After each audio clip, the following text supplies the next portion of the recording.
বেরিয়ে পড়লাম বন্ধুরা বাজারের উদ্দেশ্যে। এখন জানি না বাজারে গিয়ে যে কী কী দেখতে পারবো। এদিকে আকাশের ওয়েদারটাও খুব খারাপ, তার উপর থেকে বাস আসছিল না। তা অবশেষে অনেকক্ষণ দাঁড়ানোর পর তারপরে একটা বাস আসলো। তারপর আমরা বাসে করে আমি আর আমার বন্ধু চলে গেলাম হাটে যাওয়ার উদ্দেশ্যে। এখন তারপরে হাটে যাচ্ছিলাম, হাটে প্রচণ্ড ভিড় ছিল যেহেতু ওদিনকার জামাই ষষ্ঠী ছিল।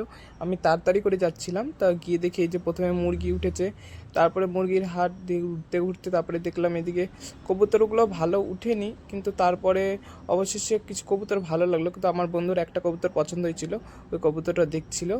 তারপরে এই কবুতরটা যেটা বার করবে দেখো, এই কবুতরটা ওর খুব পছন্দের হয়েছিল, আমারও খুব ভালো লেগেছিল। কিন্তু কবুতরটা মানে একটু দামটা একটু বেশি চাচ্ছিল, মানে 250 টাকা একটার জন্য চাচ্ছিল, একটু বেশি। যদি